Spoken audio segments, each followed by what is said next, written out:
Bienvenidos a UDX, el podcast donde transformamos obstáculos en oportunidades. Soy Roger Alarcón, el Underdog, y aquí no solo hablamos de cómo ganar dinero, sino de los pilares que realmente construyen una vida con propósito. Historias inspiradoras, tecnología, crecimiento, bienestar. Aquí descubrirás que ser un underdog no es una desventaja, sino tu mayor ventaja. Si alguna vez sentiste que el camino era cuesta arriba, este espacio es para ti. Bienvenidos a UDX, donde desafiamos los límites y convertimos cada reto en una oportunidad para crecer y transformar con propósito. Hola, bienvenidos a este UDX, este Underdog X. Y esta vez nos acompaña Jorge Duarte, un arquitecto importante, un ser humano preocupado y consciente, y además con muchas cosas que nos va a compartir en esta plática y seguramente será de mucho valor. Jorge, bienvenido al Underdog X. Mil gracias. Emocionado por estar aquí con ustedes. Ya teníamos ganas de platicar. La idea era verte en vivo, no se pudo, pero bueno, estamos aquí en línea haciéndolo con mucho gusto. Jorge, para todos los underdogs que nos acompañan, siempre hago esta pregunta para arrancar las pláticas. ¿Quién es Jorge Duarte y qué hace? Ok. Jorge Duarte es una persona muy curiosa.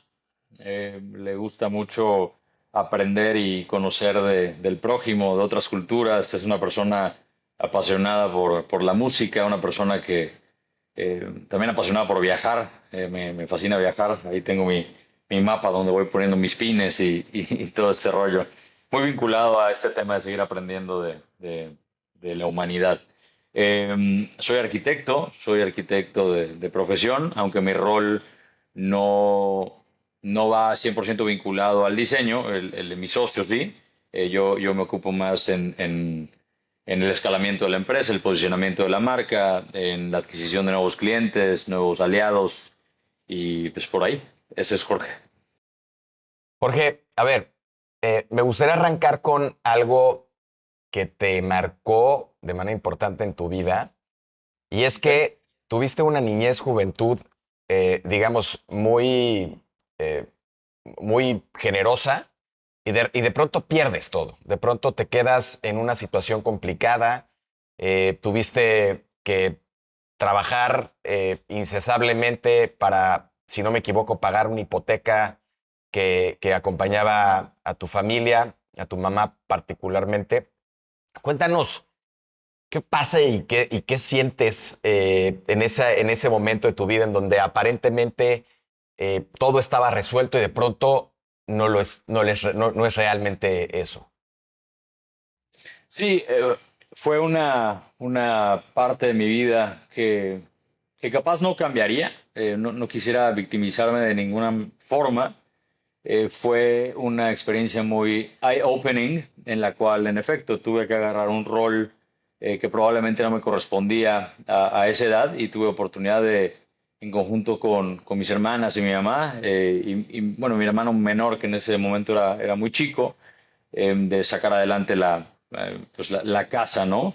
Fue un momento, pues sí, de muchas sorpresas. O sea, vivíamos sin saber que estábamos endeudados hasta los dientes, ¿no? Y sí, definitivamente recuerdo ese momento como un momento que me trajo mucha madurez de sopetón y que sí, que era un momento en el cual yo tenía 5 trabajos, si lo quieres ver así.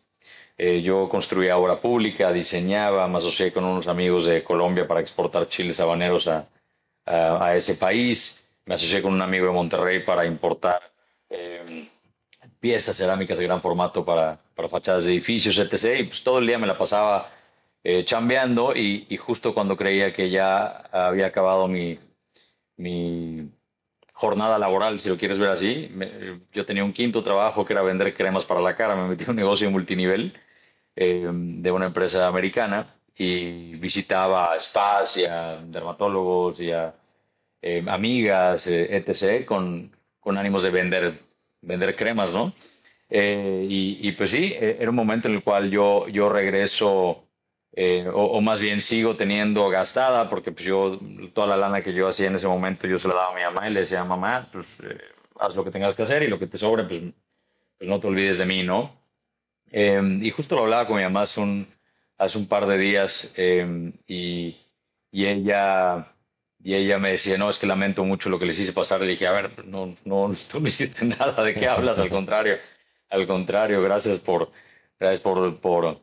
aguantar vara con nosotros prácticamente, ¿no? Y sí, fue un momento pues bien difícil, pero que ahorita veo en retrospectiva y pues, que me forjó, que me ayudó a ser quien soy hoy, a construir lo que hoy es la empresa y bueno, si vas a agradecer lo bueno, también agradece lo malo, ¿no? Agradece lo malo y que sepas que pues cualquiera como underdog se va a enfrentar a estos momentos difíciles, ¿no? Y bueno, trayéndolo al momento actual, 2025 fue un año asqueroso para muchísimas personas, ¿no? Y seguramente hay mucha gente batallando con flujo y con miles de cosas y bueno, son ciclos, son cosas que pasan, nada es lineal en esta vida y pues sí, regresando al tema del agradecimiento, me acuerdo mucho cuando yo estaba en este negocio de multinivel que se llamaba, me parece que Nerium, esta empresa de cremas. Me acuerdo cuando me llegó mi cajita, me llegó con un libro que se llama The Slight Edge, que el autor fue o es Jeff Olson, el fundador de esta empresa. Y The Slight Edge te habla de cómo esas pequeñas decisiones que vas tomando a lo largo del día o a lo largo de tu vida tienen un impacto on the long run, ¿no? La versión contemporánea podría llegar a ser Atomic Habits de James Clear, ¿no?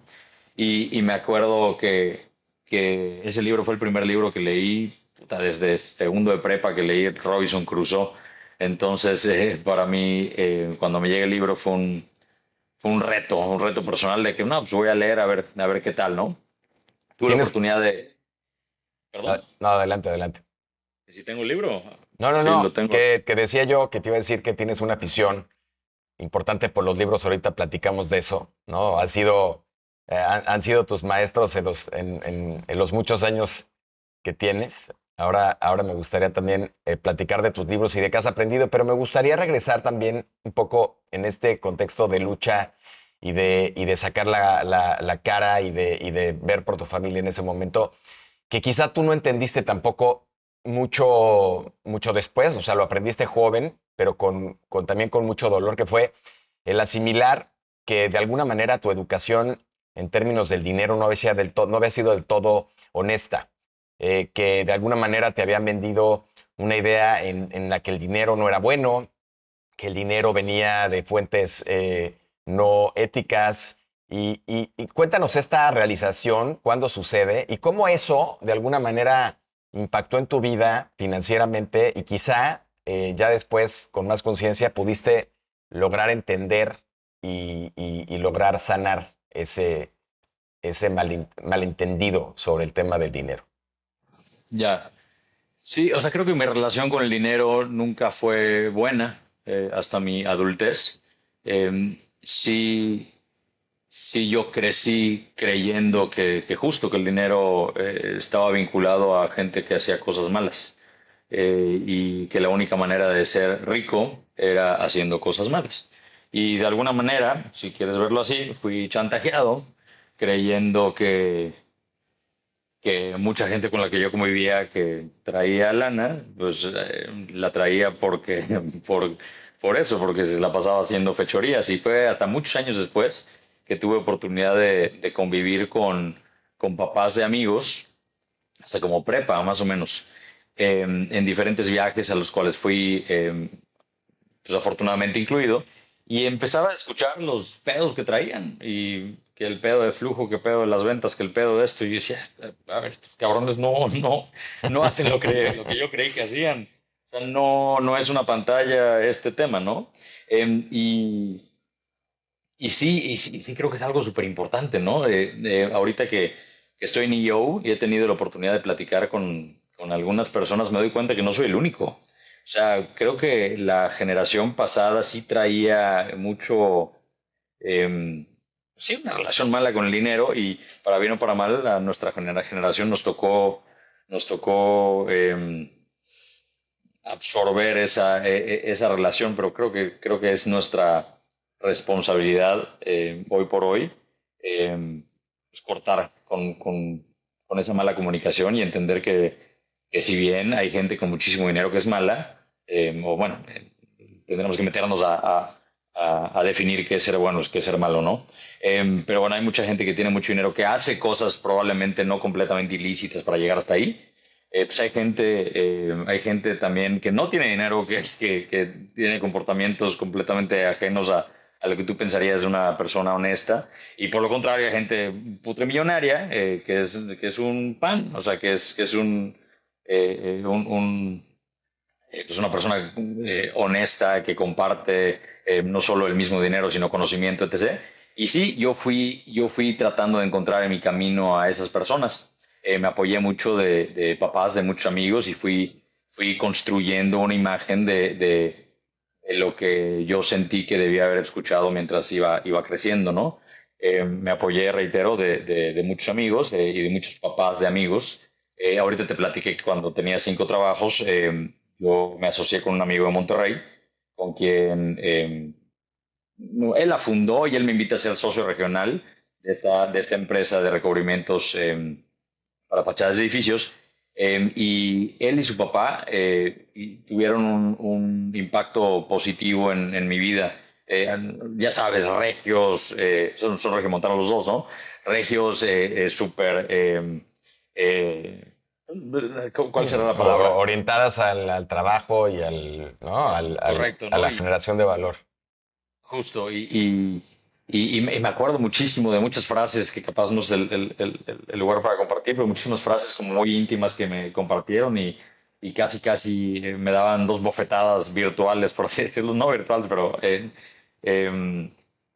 y bueno, me ayudaron muchísimo también a forjar pues esta personalidad que poco a poco he ido trabajando también por méritos propios. A ver, el tema, y lo hemos platicado en este foro con distintos expertos, pero bueno, el tema de la educación financiera es uno de los grandes o sea, de los grandes lastres, más bien, que tenemos en la sociedad en general, ¿eh? Porque no nada más es México o los países latinoamericanos. En general, tristemente no se habla de dinero en la mesa y no se habla de dinero abiertamente con los hijos.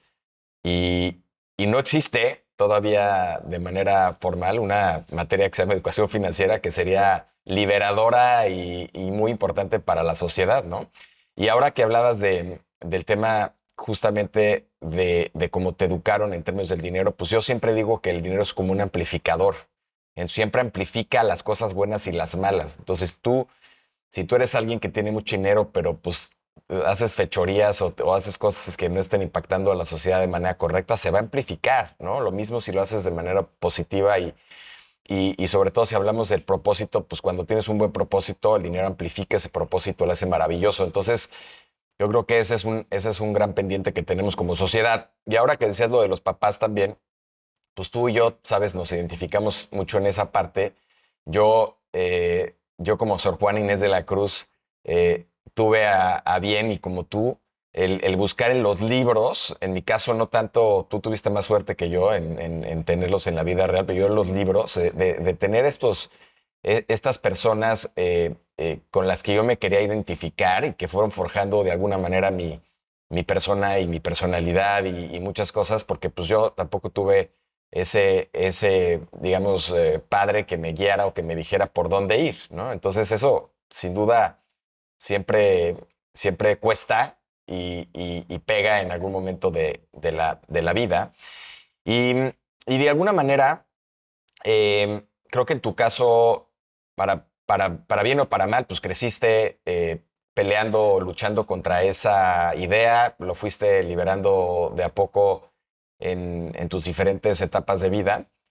Y creo que algo a lo que llegaste y lo que aprendiste en buena medida también es a cultivar esos libros justamente de los que tienes atrás, que han venido siendo una parte fundamental de tu vida, ¿no? Y cada año y cada momento los tienes.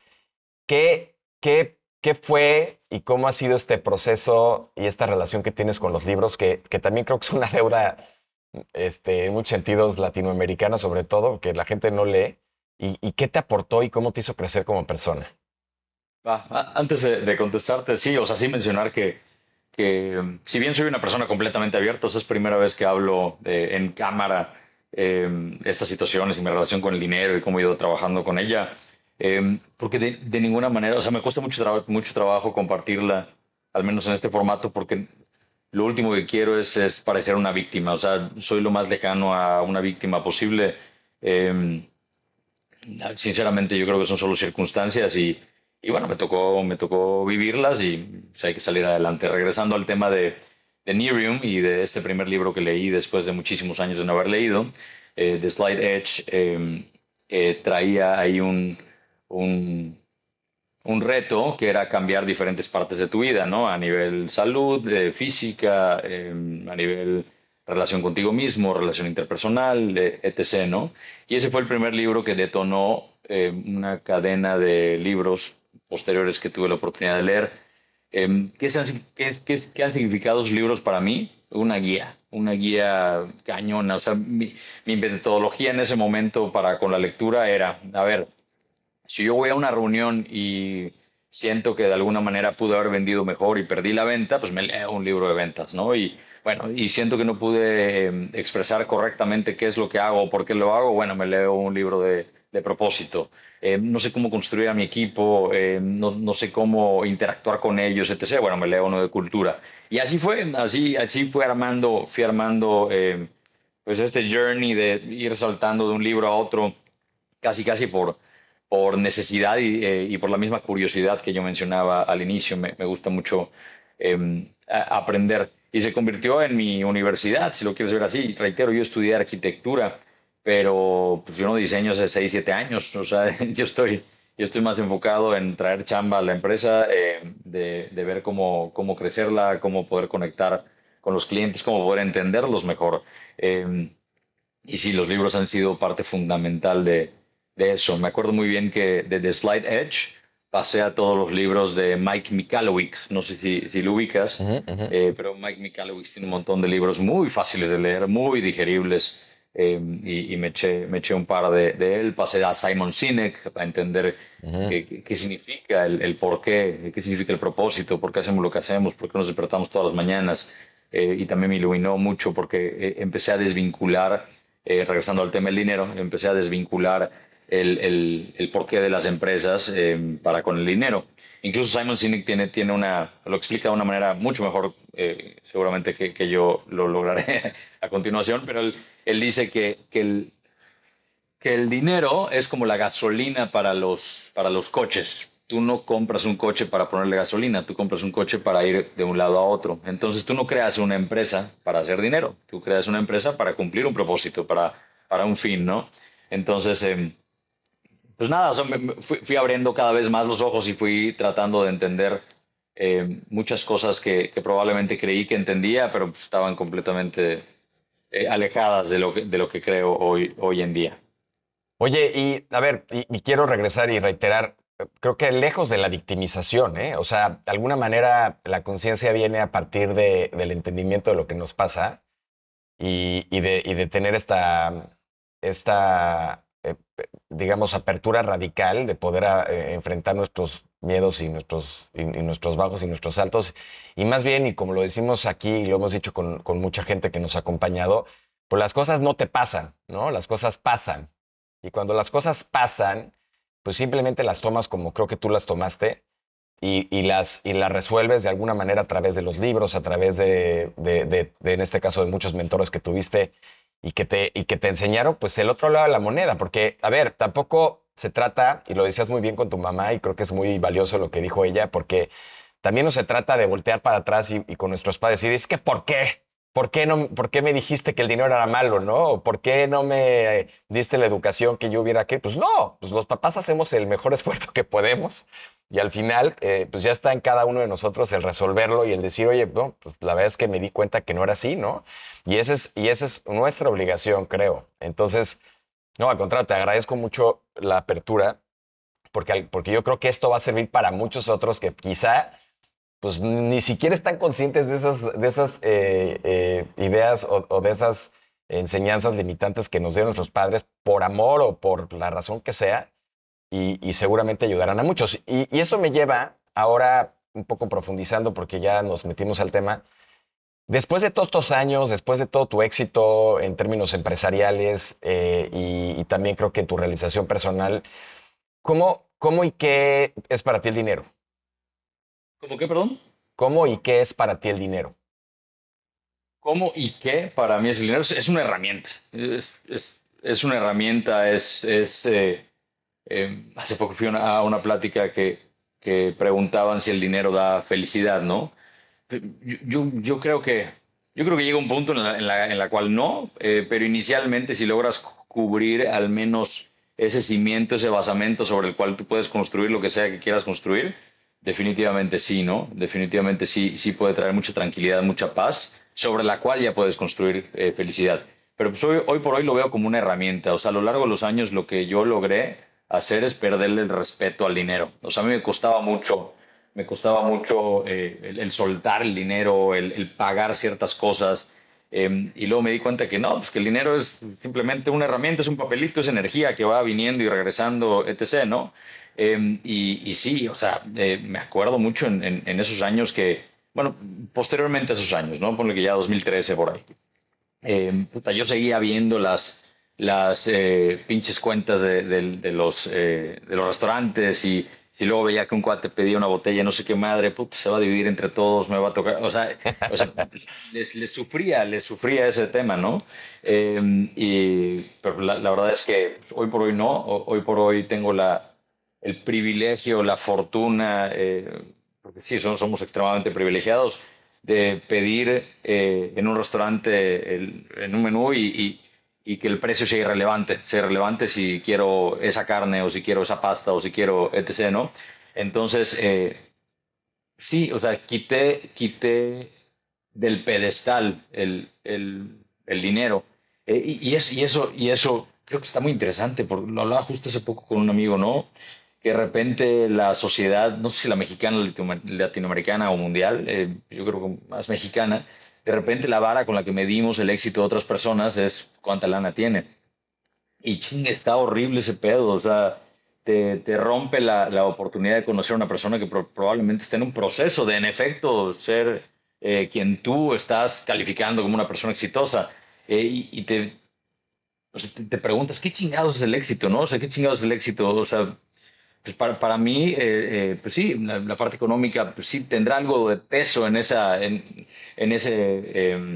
grafiquita, en ese pie de, de lo que es el éxito, pero pues también la salud es parte de ese pastel, la oportunidad de compartir con alguien que amas, con tu familia, con tu pareja, con tus papás, es parte de ese pastel también, la oportunidad de, de compartir, o sea, no sé, no sé. No, no, Ya no, estoy. coincido contigo a ver, aquí se trata de filosofar y de profundizar y coincido con que al final la valía en nuestra generación, bueno, en nuestras circunstancias ahora actuales y producto yo creo que digamos, de toda la parte de, del- de la evolución del capitalismo ha sido validarnos en el tener, ¿no? Validarnos en lo que tienes es lo que vales y sin duda ha sido eh, positivo en algunos casos, ¿no? Por un tema del apetito por generar valor y por desarrollar la situación que tenemos como sociedad, pero por otro lado muy desafortunado porque justo creo que la gente está valorando el éxito en función del tener y está o sea, lejísimos de ser verdad, ¿no? Em, o sea, si tú no puedes ser capaz de vivir de manera cómoda en ti mismo, ¿no? En el ser, ¿no? Y después de desarrollarte bien en el hacer, pues ¿cómo vas a tener una vida plena en el tener? Pues no la vas a tener. Y eso es muy aparente, ¿no? Y se ve mucho y es muy... Y luego creo que hay una tensión muy fuerte que sucede entre, y lo voy a poner en términos, digamos, a ver si no suena raro, pero por un lado, en la, en la validez o en el valor que tenemos ante la creación, si quieres tú, ¿no? Como seres humanos, en donde todos somos iguales, y la validación que nos da el mercado. Son dos cosas diferentes. Entonces, claro, muchas veces tienes esta tensión en donde dices, oye, es que yo soy una buena persona, soy un buen ser humano, pero me va fatal en la parte económica y entonces claramente genera una tensión. Y entonces, y hay gente que tiene una validación en lo material, pero en la parte humana es una basura, ¿no? Entonces siempre hay una tensión en esas dos partes y creo que es donde muchas veces lo que tenemos que entender y lograr es un poco estas reflexiones que tienes tú, decir, oye, ¿cómo construyo desde mi autenticidad, desde mi valor, para poder llegar a que el mercado me valore correctamente, pero sin dejar de ser yo la persona que quiero ser? Entonces, sin duda, creo que tu reflexión es correcta y hay que hacerla. Y si no la haces, y tú, que te conozco y que estás en una asociación internacional, mundial de emprendedores, en donde, hombre, vemos y conocemos a gente espectacular y maravillosa, pues te vas nutriendo y vas entendiendo cada vez más de eso, ¿no? Y a ver, y regresando un poco a estas etapas de tu vida distintas, has tenido también inclusive ya, digamos, en tu parte más exitosa, si la quieres ver así, pues, has tenido muchos bajos también. O sea, tuviste una buena sacudida en aquella época en donde Andrés Manuel ganó la presidencia. Tuviste otra sacudida de una parte que te pegó mucho en términos del burnout y que fue dura de asimilar en términos de lo que realmente importa o de asimilar lo que realmente importa. Y a veces, y platicaba con, con, con, con varios aquí en el podcast sobre cómo a veces somos percibidos, ¿no? Porque de repente somos percibidos como, hombre, exitoso por todos lados que lo vea, seguramente no le ha pasado nada. Y aún en ese éxito aparente, pues vivimos todavía, ¿no? Yo 48 años tengo, muchas cosas, ¿no? Y sigues teniendo bajos, y sigues teniendo que reponerte, y sigues teniendo que reinventarte. O sea, ¿cuál ha sido ese proceso tuyo particular y cómo lo has venido entendiendo y manejando sin confundir, digamos, esta parte de que la validación del mercado está bien, ¿no? Pero que al mismo tiempo tienes tú que entender lo que realmente importa. Hay una frase que me gusta mucho de Charles Cooley, a ver si la logro decir bien. I am not who I think I am. O sea, yo no soy quien yo creo que soy. I am not who you think I am. Yo no soy quien tú crees que soy. I am what I think you. ¿Cómo era? Yo soy quien, quien yo creo que tú crees que soy. ¿Así va? Yo soy quien yo creo que tú crees que soy, correcto. O sea, el tema, o sea, lo que trata de expresar Charles Cooley es que de repente vivimos de la percepción de una percepción. O sea, yo Ok. estoy pensando que tú crees algo, pero en realidad capaz no lo estás creyendo, o sea, no lo crees. Entonces yo estoy creyendo algo que yo creo que tú estás creyendo, no sé si me explico. Sí, sí, partimos de la suposición también, ¿no? Correcto, correcto. Entonces, eso es algo súper poderoso porque de repente sí nos dan estos síndromes del impostor y de que no mames, seguro Roger está pensando que no tengo que hacer nada en este podcast y a lo mejor tú estás alucinado, ¿no? Sí, sí, Y sí. justo regresando al tema de EO, me acuerdo el día de la posada del año pasado que me tocó dar unas palabras porque voy a ser el presidente del capítulo de Mérida, ¿no? Y ese día fue un muy mal día para mí en el trabajo. Fíjate, ya ni me acuerdo qué pasó, pero me acuerdo que estaba trayendo un mal día, ¿no? Y me acuerdo que sentía mucha presión de esa noche agarrar un micrófono y dar un mensaje a 66 emprendedores a quienes admiro, etc. Y me entró una pinche, un síndrome del impostor cañón, de que qué fregados tengo que estar yo aquí compartiendo y hablando y enseñando a gente que admiro y gente que le va increíble, etc., ¿no? Y fíjate que tuve la oportunidad la semana pasada de expresárselo a un miembro. Le dije, oye, me estaba pasando eso mientras yo tenía un micrófono enfrente y todos ustedes con sus esposas viéndome y escuchándome hablar. Y me dice, no mames, cabrón, no te imaginas lo que estábamos diciendo de ti en las mesas, cabrón. Y yo, no tengo ni idea. No sé, que lo hice mal o qué es. No mames, que eres una pistola, que inspiras, que vas a ayudar muchísimo al capítulo, que vas a ayudar muchísimo a muchos emprendedores, esto, lo otro, que te admiramos, que te queremos. Y yo, a la madre, qué pedo, qué está pasando, ¿no? Y pues sí, es cuando te das cuenta que de repente uno se autosabotea, cabrón. Se autosabotea y, pues sí, o sea, no es que esté bien o esté mal, simplemente es algo que de repente hay que darnos cuenta que lo que nosotros construimos dentro de nuestras cabezas y creemos que es una realidad, en realidad no es una realidad, es una percepción de una percepción. Sí, sí. Entonces, sí, está cañón. Y definitivamente mi crecimiento no ha sido lineal y creo que el de nadie, creo que el de nadie. Y sí, de repente ponemos a gente en pedestales y decimos, no, es que esta persona es extremadamente exitosa y la madre. Y hay un investigador, que creo que antes era un presentador de televisión, que se llama Cristian Galvez y él es un investigador de Leonardo da Vinci y te habla del fracaso y te habla de cómo Leonardo fue un fracasado toda su vida, que se permitió tanto el fracaso que un día hizo la última cena y con la última cena eclipsó completamente todas las cagadas que hizo durante toda su vida. Es una entrevista increíble. Y sí, nos pasa muchísimo, ¿no? Que no nos damos cuenta que absolutamente todos, tú y yo, todos somos unos fracasados. O sea, que nos permitimos tanto el fracaso que de repente hacemos algo bien. Y pues sí, hay gente que dice, no, mames, este cabrón es súper exitoso, quisiera ser como él, ¿no? Pero sí, hay que dejar de idealizar a gente que conocemos y gente que no conocemos, que solo leemos en libros o vemos en podcasts o en pláticas TED. Todos pasamos por este proceso, por estos vaivenes, y eso me queda claro cada día más. Oye, justo ahorita que decías esta frase, me vino a la mente otra frase que me encanta, que dice que en inglés es distinta, pero bueno, en español la trato de poner. Dice, no venimos aquí a acumular, venimos a convertirnos en.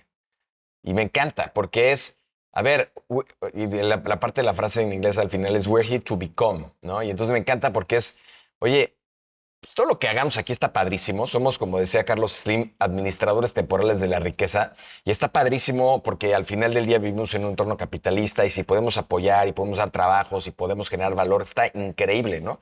Pero al final no te llevas nada. Y lo único que logras en este pasaje de vida es convertirte en alguien, ¿no? Entonces, ese convertirte en alguien es parte del pasaje que todos tenemos y todos estamos viviendo. Y decir, bueno, pues yo venía de ser y míralo cómo acabé mi vida, ¿no? Qué maravilla, ¿no? Pero ese cómo acabé mi vida, pues es completamente personal, ¿no? Es completamente subjetivo. Es, oye, yo me siento cómodo con lo que me convertí en, oye, pues ya estás. Y entonces creo que eso, o entenderlo, también ayuda a quitarle ese peso específico que tristemente vemos muchísimo en redes sociales ahora y en toda la parte de media, pues porque hay un peso en la expectativa brutal, ¿no? Sobre todo por la expectativa errónea de qué significa ser exitoso, y lo acabas de decir muy bien. Y eso me lleva también a que nos platiques un poco más de lo que hace Arkham y de que curiosamente tu proyecto anterior se llamaba Underdog, ¿no? Y creo que conectaste muy bien con esta emoción, este sentimiento que a mí me da esta palabra o este término, porque yo creo que de alguna u otra manera todos somos underdogs en las distintas etapas de tu vida, lo acabas de decir, muy interesante con el tema de Leonardo da Vinci, pues él también era un underdog, ¿no? O sea, y hoy lo vemos como el gran genio que sí, por supuesto lo es, pero a ver, creo que esa parte de continuamente quererte perfeccionar a ti, que creo que es la versión correcta de esta plenitud o de esta, digamos, parte de cómo trascender, pues creo que es la parte de la parte importante, ¿no? Que tenemos que estar viendo. Entonces, platícanos un poco de ese underdog, platícanos de qué hace Arkham, qué es lo que han hecho en estos muchos años que ya llevan, si no me equivoco, 700,000 metros cuadrados. En algún momento me dijiste esa cifra. Cuéntanos más y cuéntanos esta faceta y este por qué te identificas tanto con el underdog.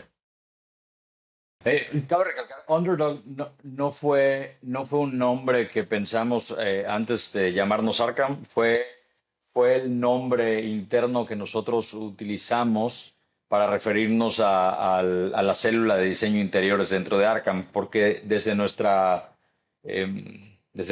inicio en 2013, nuestro enfoque fue mucho hacia la arquitectura y se da la oportunidad de empezar a hacer proyectos de interiorismo. Y traíamos o seguimos trayendo esta intención de hacer proyectos internacionales, cosa que afortunadamente se ha dado, tenemos la oportunidad o hemos tenido la oportunidad de tener proyectos en Costa Rica, en Ecuador, en Argentina, en Perú, Dominicana, uno en Egipto, en Estados Unidos.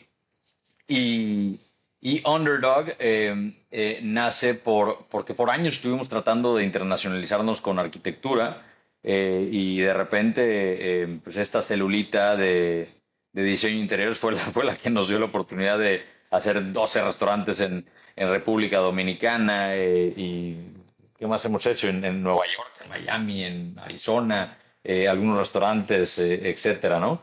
Y de ahí nace. Y ya al final no se terminó llamando Underdog, la célula ya formalmente se llama Cráter, que está más vinculada a un tema de Yucatán y del meteorito y de nuestras raíces, ¿no? Pero sí, es una palabra que siempre me ha gustado mucho, ¿no? Y también el imaginarnos que, para bien o para mal, somos de Yucatán, pero la cancha es el mundo, ¿no? Y de repente uno se imagina que tiene que haber nacido en Nueva York o en Milán o en...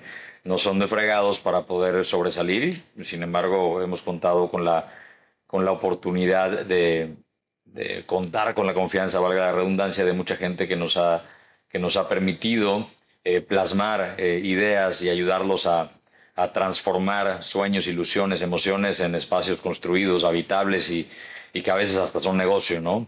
A veces me refiero porque de repente son proyectos personales y de repente son proyectos más vinculados al desarrollo inmobiliario, ¿no? Y sí, no sé, ha sido un journey bien interesante. Me acuerdo cuando iniciamos en 2013, cuando tú sales de la carrera como arquitecto, pues lo primero que están buscando los clientes es que tengas portafolio. Pero pues, ¿cómo tienes portafolio si nunca has hecho ni puta madre, no? Entonces, ¿cómo te empiezan a comparar con colegas, que bueno, ahorita les puedo decir colegas, pero en ese entonces con las vacas sagradas de la arquitectura que nos llevan 30 años y tienen 70 premios y en mil cantidad de metros cuadrados construidos, muchísimo portafolio, etc. Y cómo tú tienes que hacer una chamba completamente diferente porque es mucho más complicado vender el intangible que algo ya tangible o que algo que ya está pues en el pasado, ¿no? Y sí, porque creo que no solo somos nosotros, creo que todos los arquitectos y en muchísimas otras carreras seguramente también, de repente somos underdogs en los primeros años porque no tenemos las herramientas que si todo sale bien y todo se alinea y le ponemos los esfuerzos correctamente en donde deberíamos, pues ya las tendremos a disposición. Sin embargo, pues al inicio pues está complicado, ¿no? Y no deje de pasar, ¿eh? No deje de pasar. Ahorita platico mucho con Benjamín, con mi socio, una especie de analogía, a ver si tiene sentido para ti, ¿no? Hoy por hoy que estamos tratando de activamente salir de Yucatán y tener proyectos en otras partes de México, en otras partes del mundo, etcétera, volvemos a ser los underdogs. O sea, porque de la manera que Benjamín y yo lo platicamos, es como que un equipo de segunda división de fútbol pues juega y la mayoría de las veces gana los campeonatos, etc. Y por fin tiene la oportunidad de pasar a la primera división, pero ahorita puta, o sea, ya no estás jugando contra las Chivas y el América, estás jugando, no sé, cabrón, en la Champions contra el Arsenal y ¿Eh? Manchester United, ¿no? Y pues está cabrón, o sea, está muy cabrón. Estás ya en otra liga en donde probablemente el precio ya no es lo más importante o la calidad, sino ya es un tema más pues de experiencia, llámese experiencia en el rubro como experiencial en cuanto al servicio o al producto, ¿no? Y se vuelve un juego completamente diferente. O sea, ahorita que hemos tenido la oportunidad de competir contra nuevamente las vacas sagradas, pero ya en otra escala, ay, cabrón, o sea, sí, sí es otro juego completamente. Sin embargo, creo que está padre, ¿no? Creo que está padre de repente llegar a una junta con dos ejecutivos y que nadie espere nada de ti y puta, resulta que toda la reunión gira en torno a ti, ¿no? Hace poco estuve en una cena de puro empresario, exitoso si lo queremos, si queremos medir el éxito con la vara de la lana, y nos fuimos presentando cada uno, ¿no? Nos fuimos presentando cada uno Y estuvo interesante porque mientras en mi cabeza pasaba, "No, soy el que menos lana tiene aquí", resulta que cuando soy y capaz por mucho, ¿no? Y estuvo bien interesante porque cuando me presento y empiezo a hablar de mi vida, y empiezo a hablar de los viajes y el impacto que quiero dejar en el mundo y eso y lo otro, y mi propósito, no mames, o sea, la plática giró en torno a mí, giró en torno a mí, pero a ver, explícame más de esto y de esto y lo otro. Y está bien padre porque conectas con las personas en un nivel más límbico, más emocional que solo racional. Al final del día somos animales que nos vestimos bonito por alguna razón, pero somos animales y tenemos que conectar pues como animales. Sí, a ver, ahorita siguiendo tus ideas, yo creo que nunca dejamos de ser underdogs. Es más, no deberíamos de dejarlo de ser, porque además conectas desde la autenticidad de realmente quién eres. Y no solo eso, sino que te reinventas todo el tiempo, porque el underdog de alguna manera lo que está haciendo es con pocas cosas siendo muy recursivo, ¿no? Y lo que sucede muchas veces es que cuando ya te sientes o ya estás en el momento en donde pareciera que todo funciona bien, empiezas a perder como esta parte de creatividad, ¿no? De cómo resolver de maneras distintas. Y es cuando a veces te equivocas. Y me acuerdo que me contabas esta experiencia en donde, pues conscientemente, de alguna manera, tú ya estabas en un nivel importante de negocio y tal. Y pues decides ver tus números, dices, oye, vamos a construir una nueva oficina, vamos a tirar esta, vamos a empezar la otra, y de repente es un momento en que dices, oye, Madre Santa del Señor, ¿qué hice? Y bueno, eso te llevó de alguna manera algo positivo de cara a la pandemia para empezar a validar cómo trabajar a partir del tema remoto, pero pues es cuando volteas y dices, oye, pues yo pensaba que ya me la sabía, ¿no? O ya pensaba que yo ya entendía muchas cosas y de repente no entendí nada, ¿no? Y hay que volver a Sí, empezar y hay que volver a reinventarte. sí, sí, sí. La gran realidad es que me han tocado dos cambios de gobierno. Arca empieza en 2013, entonces, y empieza a partir de un concurso que nos invita a una familia de Ciudad de México para una torre aquí en Mérida. Tuvimos oportunidad de concursar o competir contra nuestros maestros, contra gente que admiramos muchísimo y que queremos muchísimo. Y tuvimos la oportunidad de ganar dicho concurso. Y a partir de ahí, Pueblo Chico, Infierno Grande, pues fue empezando a caer la chamba. Y 2013, 14, 15, 16, 17 fueron años muy buenos que crecíamos, pues capaz no exponencialmente por el tipo de negocio, pero incrementalmente de manera importante, hasta 2018, que hubo un cambio de gobierno. Y a ver, cabe recalcar, estoy cero vinculado a gobierno, no va por ahí, sino más un tema de incertidumbre de nuestros clientes. Y me acuerdo en ese año en particular que habíamos contratado un montón de gente, habíamos empezado a decir, oye, ya nos queda chica esta oficina, vamos a rentar mientras otra casa y vamos a demoler. Hoy por hoy la propiedad en donde está nuestra oficina, que es este espacio donde estamos, es propiedad de la familia de mi socio. Entonces, lo lógico era pues, llegar a un tipo de acuerdo al cual llegamos y demolimos lo que alguna vez fue una casa de 1970 y construimos sobre esta, ¿no? En ese entonces, a pesar de que pues, ya nos iba relativamente bien, pues no teníamos acceso a ningún tipo de crédito, no teníamos, o sea, empezamos de nada, o sea, tanto mi socio como yo empezamos de nada. Y pues nadie nos quería dar ningún tipo de crédito, ni siquiera sabíamos cuánto podía costar la oficina. Y pasamos por un proceso en el cual nosotros le decíamos a los prospectos, oye, a ver, hay una de dos. Tu proyecto va a costar 100 pesos. Opción uno, vámonos sobre una metodología de pago tradicional, 40, 30, 30, o cuatro pagos de 25, etc. O número dos, tu proyecto de 100 te va a costar 80, pero dame el 100% hoy. Y pues muchos optaron por la opción de darnos esos 80 pesos por proyecto, estoy inventando números, ¿no? Y de repente empezamos a tener un chingo de lana, pero obviamente un chingo de compromiso de proyectos que nos habían pagado en su totalidad y que, no, y que teníamos que administrar, meter nuevos trabajos, pagar nóminas para sacar los proyectos que ya nos habían pagado y además empezar a construir la oficina, porque así le empezamos a construir. Demolimos y empezamos a construir y, o sea, literal dijimos, va a caer chamba y Dios proveerá. Y así fue. Y así fue hasta que gana Andrés Manuel, llega la incertidumbre, los clientes empiezan a parar sus proyectos, prospectos empiezan a decir, oye, me voy a esperar un año a ver qué onda, y nos empezamos a quedar sin gasolina y pues con compromisos de entregas de proyectos. y fue un estrés impresionante porque quieras o no, después de 5 o 6 años de estar trabajando, ya la reputación empieza a jugar un rol importante Claro. dentro de tu ego, si lo quieres ver así, pero también dentro de tu modelo de negocio y más como arquitecto, la reputación no se puede perder. Y afortunadamente logramos salir con todos los compromisos, con todos los clientes, sí nos fueron cayendo algunos proyectitos, pero sí, Benjamín y yo nos tuvimos que meter a las tripas otra vez, a dibujar otra vez y a empezar de cero para poder sacar la chamba y adelante. Y en ese momento, pues yo pesaba creo que 20 kilos más de lo que peso ahorita, y no cuidaba mi salud, me desvelaba impresionantemente, mi esposa estaba embarazada, y me acuerdo que a finales de año me da una neumonía por no dormir, por no cuidarme, combinado con posadas y una serie de cosas y no le hice caso a mi cuerpo. No tomé ni una medicina, me valía madre, porque yo quería quedar bien con los clientes y yo quería salir adelante y yo quería poder terminar de construir la oficina, que ahí obviamente paramos la obra un ratito, ¿no? Un ratote. Y sí, me valía madre. O sea, llegaba a las 3 de la mañana a mi casa, etc. Pero resulta que mi neumonía se combina con una enfermedad o con algo que se llama laringotraqueitis, que es algo que normalmente le da a los bebés cuando broncoaspiran y lamentablemente fallecen, ¿no?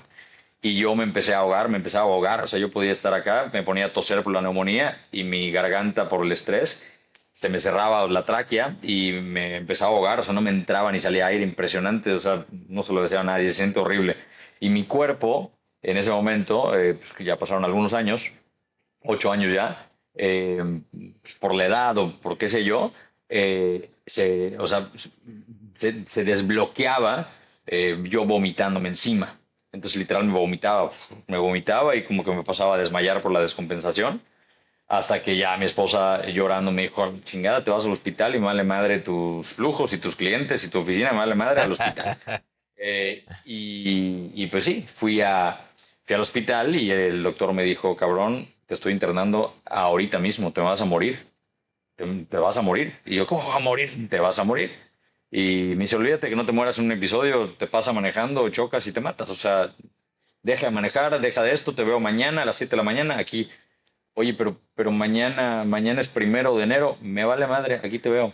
Y literal, el 1 de enero de 2019, ahí me veías siendo ingresado a emergencias en el hospital. Estuve ahí de 9 de la mañana, creo que a 1 de la mañana, estuve un ratote ahí hasta que ya me pasaron a un cuarto, ¿no?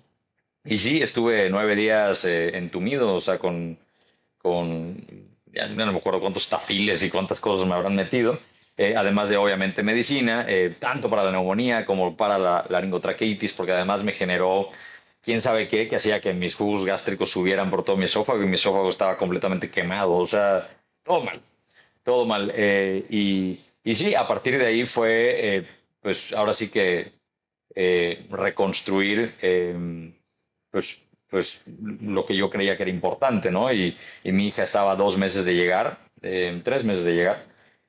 Hoy va a cumplir 7 años en marzo. Y sí fue una enseñanza muy cañona de, de la vida en un proceso que probablemente no tenía mucho que ver conmigo, pero bueno, me tocó aprender de Oye, él. ¿y cómo equilibras? Bueno, no, la palabra no es equilibrar. ¿Cómo resuelves de alguna manera esta curiosidad, este empuje, este ímpetu que tienes como todos los emprendedores tenemos de querer lograr y tal? Y al mismo tiempo, con este episodio, voltear y decir, ay, que casi me va la vida en ello, ¿no? O sea, ¿cómo termino de priorizar ahora con mis clientes sin dejar de darles una buena calidad, sin dejar de estar presente, pero al mismo tiempo revisando tu episodio y entendiendo lo que pasó? Porque hay quienes no lo entienden, ¿no? O sea, hay quienes les pasa una y otra vez y ya entraron 2 veces a cirugía de corazón abierto y siguen igual, cabrón, ¿no? Y Ah, sin yo creo cuidarse y tal, ¿no? Yo creo que la salud mental es primordial. O sea, yo en ese momento estaba en una lucha conmigo mismo en la cual mi nombre significaba algo diferente a lo que significa hoy. O sea, mi nombre era más vinculado a alguien que no soy yo. Y no me refiero a mi persona, sino me refiero a mi papá. Y yo estaba en un proceso de reconstrucción del significado de ese nombre. Porque independientemente de todo lo que platicamos al inicio del, del episodio, pues sin ánimo de entrar mucho al tema, pues sí, este personaje hizo cosas que que me afectaron de manera importante al momento de crecer y de tratar de relacionarme, etc. Y por el simple hecho de llamarme como me llamo, se me cerraron muchísimas puertas, me sacaron de juntas. Hasta en Liverpool me tocó que me agarre la seguridad que porque debía lana y yo, yo ¿de qué lana de qué? O sea, cosas bien raras que seguramente él ni sabe. O sea, me pasaron cosas bien raras, y yo estaba en un proceso de reconstruir el significado de mi nombre, de redefinir el significado de mi nombre. Y yo probablemente yo no tenía esa inteligencia emocional que probablemente hoy tengo y probablemente sigue en construcción. En 5 o 10 años será aún mayor, espero. Y sí, yo me desvivía por completo antes de pensar en mí. Y si bien mi propósito personal siempre, bueno, no siempre, desde que logré definirlo, ha sido ser la persona que a mí me hubiera gustado conocer cuando yo más lo necesité, y vivo bajo ese mantra. En ese entonces, pues llegaba a límites en el cual yo ya ponía en juego mi salud y ponía en juego miles de cosas. Y cómo cambia. Yo hace 3 años, 2 años y medio, más o menos, tuve la necesidad slash oportunidad de operar a mi hija de los ojitos. Ella nació visquita, nació con estrabismo y tuve ¿por qué digo oportunidad? Porque tuve la oportunidad de operarla en Estados Unidos, en Miami. Y me acuerdo muy bien, mi hija de 4 años recién cumplidos, recién operada, nosotros, no me acuerdo si fue ese mismo día o al día siguiente, nosotros fuimos al CVS a comprar medicinas y a comprar cosas también para traernos a Mérida, etc. CVS, la farmacia. Y me acuerdo que estábamos caminando en una calle que ni siquiera estaba tan inclinada, estaba media, o sea, ligeramente inclinada hacia arriba, como en colina, pero muy poquito. Y me acuerdo que yo cargando a mi hija, mi esposa con las bolsas del CVS, y tuve que parar y a sentar a mi hija en la banqueta. Me senté al lado de ella y me volteé a ver Juli y me dice, ¿qué pedo? Y le dije, Es que no puedo cargarla". ¿Cómo que no puedes cargarla? No puedo cargarla. Entre mis brazos, mis rodillas, mi respiración, físicamente no puedo cargarla. Y me acuerdo que me puse a llorar y me puse a llorar y ¿qué pedo? Y mi hija se puso a llorar y Juli se puso a llorar y Wow. ¿qué está pasando? ¿Qué está pasando? No entiendo qué está pasando. Y para mí fue un putazo de realidad, porque cuando ya involucras a terceras personas, a pesar de que en ese momento, o sea, estoy hablando de 2018, 2019, yo ya estaba casado. Puta, en 2020, ¿qué es que habrá sido? 2023, sí, mayo de 2023, Ujú. que ya tenía no solo una, sino dos hijas. Puta, me doy cuenta de que si puedo morir por alguien, pues también tengo que vivir por alguien, ¿no? Y empezó un journey completamente diferente. Empecé a hacer ejercicio por primera vez en mi vida, bajé esos 20 kilos que estuve cargando ¿qué quieres? Desde que me casé, yo creo. Y cambié mis hábitos, dejé de tomar, dejé de miles de cosas, ¿no? Y empecé a poner micropropósitos y propósitos on the long run, ¿no? El primer propósito o la primera promesa que yo le hice a mis hijas es, yo las voy a dejar de cargar cuando ustedes me pidan que yo las deje de cargar, no cuando yo ya no pueda. Si ustedes tienen 12 años y quieren que las siga cargando, yo las voy a cargar. No sé cómo chingado lo voy a hacer, pero yo las voy a cargar, ¿no? En el momento que ustedes me digan, papá, ya me puedes dejar de cargar, ahí va a ser cuando, ¿no? Entonces, estoy en la mañana, me tocó pierna, me la pasé 2 horas ahí en el gimnasio, voy 6 días a la semana, hace 2 años ya, Oye, cambié por pero completo es que mi qué fuerte lo que estilo de vida. dices, porque yo creo que, no sé si muchos se identifiquen con esto que estás diciendo, pero yo creo que muchos ni siquiera lo han pensado.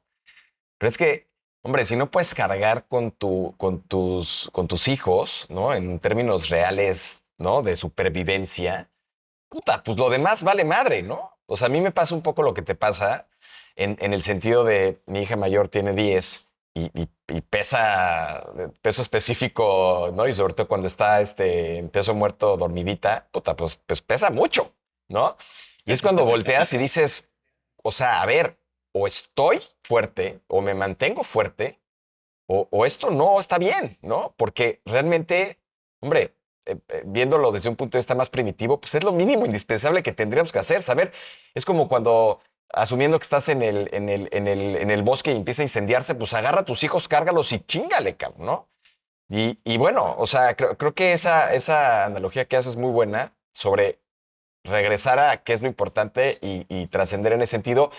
Y un poco acercándonos al final de la plática, pero creo que es bien importante lo que acabas de decir. O sea, yo soy enemigo, Jorge, del ponerle el mismo nombre a tus hijos. Cabrón. Enemigo, ¿no? Y soy enemigo, a mí me parecía, por como yo nací, como viví, sin la figura paterna, etcétera. Hombre, yo un poco hasta lo veía antagónico a mí, ¿no? A lo que yo vivía, a mis principios. Lo veía inclusive probablemente con un ánimo negativo, pero ahora ya consciente y quitándole ese peso específico, lo que yo digo es, oye, pero ¿por qué le hacemos a los hijos eso, no? O sea, ¿por qué tienen que cargar con tu nombre cuando, pues, lo que tú hiciste, lo que tú fuiste, pues es tu rollo y no tienes por qué? ¿Cómo zafarte? O sea, tú has venido trabajando mucho en ese proceso, ya nos explicaste el por qué, pero, o sea, ¿cómo regresas a identificar quién es ese Jorge que quieres ser y cómo autovalidarte quitando el peso de, en este caso, tu papá, ¿no? Pero ¿qué pasa en tu cabeza y cómo lo resuelves? Recuerdo mucho en ese proceso que yo iba a un psicólogo, Javier, hablaba mucho de la salud mental, y yo le platicaba esto a Javier en mi primera cita. A lo largo de mi vida he ido con 3 psicólogos. Él fue el segundo, si no me equivoco. Sí, el segundo. Y me acuerdo que le contaba todo esto y cómo pues, yo no tengo una relación con él desde hace muchísimos años y aún así me sigue afectando, no solo a nivel personal, sino a nivel sociedad, etc., etc.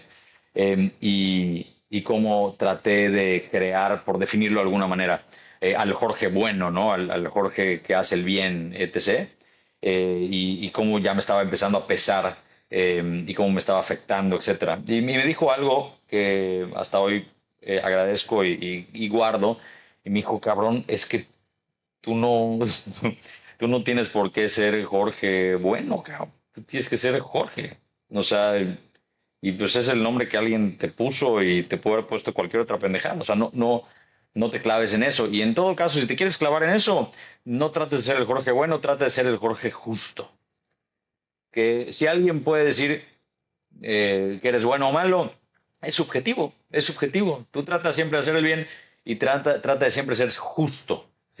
Que nadie pueda decir que no eres justo. Y wow, se me quedó hiperclavado. Se me quedó hiperclavado y a partir de ahí, pues sí, empecé a dejar de darle tanto peso en lo que pudiera llegar a pensar otra persona o como mencionábamos hace rato, a lo que yo pudiera pensar que la otra persona está pensando. Y sí, más que un proceso, fue un putazo de realidad de que, oye, ya pasaron un chingo de años, ya significa otra cosa tu nombre, ya cambia el chip y desenfócate y vuélvete a enfocar, ¿no? Y sí, pues fue lo que me sirvió. Oye, ahora que lo dices, como lo dices, yo tengo un aprendizaje que me ha venido a ayudar mucho en la vida y que tiene que ver con que a este mundo no venimos a ser buenos, venimos a ser justos. Porque creo que esta parte malinterpretada del tema de qué es bueno y qué es malo, ¿no? En términos como de la moral de la sociedad, pues no es más en términos de justicia de lo que es conveniente y qué no es conveniente, ¿no? Para ti, para la gente. La verdad es que hablamos poco de arquitectura y hablamos poco de tu faceta como profesionista, pero creo que profundizamos en temas que van a ayudar mucho a todos quienes nos escuchan Y como bien dices, o sea, creo que lo interesante es dejar o quitarnos estas presunciones, asumir las cosas y esta parte de la que hablabas de cómo pensamos que nos percibe la gente para empezar a ser auténticos y para empezar a ser nosotros y para empezar a crecer en nuestro propósito y en lo que hagamos. Algo poderoso que escuché en algún lado en algún momento. En 200 años, hasta menos, 150 años, nadie va a saber quién eres. Nadie se va a acordar de ti. O sea, alguien más va a estar en esta oficina, alguien más va a vivir en la casa que estoy viviendo, que estás viviendo, y me parece súper importante darnos cuenta que algún día no vamos a estar acá y que nos vamos a morir. Entonces, carpe diem, seize the day. Hay que tratar de dejar lo mejor que podamos, y no nos preocupemos tanto por qué piensen los demás, porque algún día nadie va a pensar en nosotros, nadie nos va a recordar. Entonces, vamos a quitarnos de ese pedestal, vamos a dejar a un lado el ego, vamos a tratar de hacer lo mejor que podamos con la gente que más amamos, haciendo lo que nos apasiona, y pues nada, ahora sí que esperar que algo de lo que hagamos o mucho de lo que hagamos inspire a alguien más. Pues cerramos de lujo, Carpe Diem. Y para todos aquellos que quieren continuar la conversación contigo, que quieren conocer más de Arkham, de tus proyectos, de ti como persona, de mentorías, de acercarte a ti como emprendedor, ¿dónde pueden encontrarte? En qué redes sociales? ¿Dónde pueden compartir contigo? Estoy medianamente activo en Instagram como Jorge Duarte Torre, y el Instagram de mi empresa, Arkham Projects, ARKHAM, Projects como proyectos en inglés, que cabe recalcar, viene de Batman, para quien esté preguntándoselo. Sí, Arkham. Buenísimo. Pues padrísimo. Muchas gracias de nuevo. Ojalá nos veamos pronto en persona, estando tan cerca. Y, y, y estamos y seguimos en la comunicación. Gracias. Esto fue Underdog X UDX. Nos vemos en el siguiente episodio. Gracias por estar con nosotros en este episodio de UDX. Si este episodio te dejó con ganas de más, no olvides suscribirte en Spotify y YouTube para continuar escuchando historias que te empujen a ser la mejor versión de ti mismo. Recuerda, en UDX creemos que el verdadero éxito se mide en la capacidad de convertir cada desafío en una victoria. Y el impacto positivo es lo que realmente deja huella. Dicho de otra manera, transformación con propósito. Nos escuchamos en el próximo episodio.